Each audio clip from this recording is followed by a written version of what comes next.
17 noyabr 2025 yilda Sevimli TV kanalida soat 21:25 daqiqada Rangsiz gullar serialining 75-qismi namoyish etiladi. Ushbu epizod tomoshabinlarni yana bir bor shunday dunyoga chorlaydi, unda har bir qahramon ruhiy kuch va samimiylikni sinovdan o'tkazadi.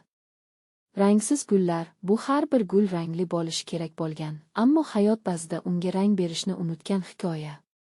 Seriyaning syujeti hayajonli burilishlarga boy, o'tmish sirlar yuzaga chiqadi, eski xafaliklar kechirishni talab qiladi, yangi his-tuyg'ular esa shunday paydo bo'ladiki, qalb allaqachon yopilgandek edi.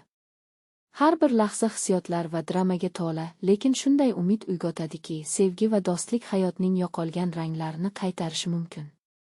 Aktyorlarning ijrosi alohida e'tibor qozonadi, ularning o'yinlari shunchalik tabiiy va chuqurki, har bir qahramonga bexosdan hamdard bo'lasiz. Rejissura va operatorlik ishlari esa voqeaga to'liq shongish imkonini beradi, hikoyani yanada jonli va hissiyotlarga boy qiladi. Rangsiz gullar seriali faqat qiyinchiliklar va yo'qotishlar haqida emas, balki har bir lahzani qadrlash, atrofdagilarga nur va quvonch berish ilhomi bilan ham ajralib turadi.